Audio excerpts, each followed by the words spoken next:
Mukhang branded pero peke. Ganyan ang mga nakumpiskang sapatos sa isang bahay sa Parañaque na aabot sa mahigit 6 na milyong piso ang halaga.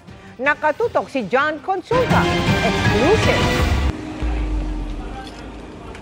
Sa bisa ng search warrant, pinasok ng mga tauhan ng NBI-NCR ang isang malaking bahay sa loob ng isang exclusive subdivision sa Parañaque.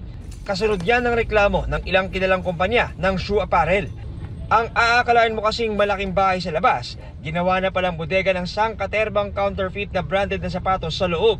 Ang bawat kwarto, pinwestuhan pa ng mga peking sapatos konforme sa tatak. Agaw pansin din ang 2 kwarto na may setup para sa live selling na bahagi raw ng modus operandi ng grupo. Sasagawa nga sila ng online selling mismo doon sa kanilang area of operation. Gusto nila na madali yung kanilang panlilin lang sa mga consumers dahil i-deliver lang yung items at walang panahon yung mabebentahan nila na examinin ito. Pangalawa, estratehiya na rin nila ito para mahirap silang matunton ng mga otoridad. Sa loob ng mga pinaking sapatos, may nakita pa mga peking resibo para palabasing orihinal ito at galing sa ibang bansa.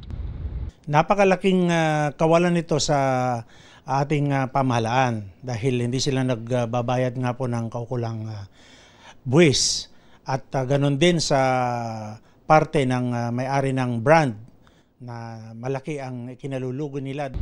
Sa kabuuan, aabot sa mahigit 6 million pesos ang halaga ng nasamsam na counterfeit shoe apparel. Maharap naman sa reklamang paglabag sa Intellectual Property Rights Code of the Philippines ang 3 inabutang tauhan sa lugar. Di silang nagbigay ng pahayag habang hindi pa natutukoy ang may-ari ng bahay.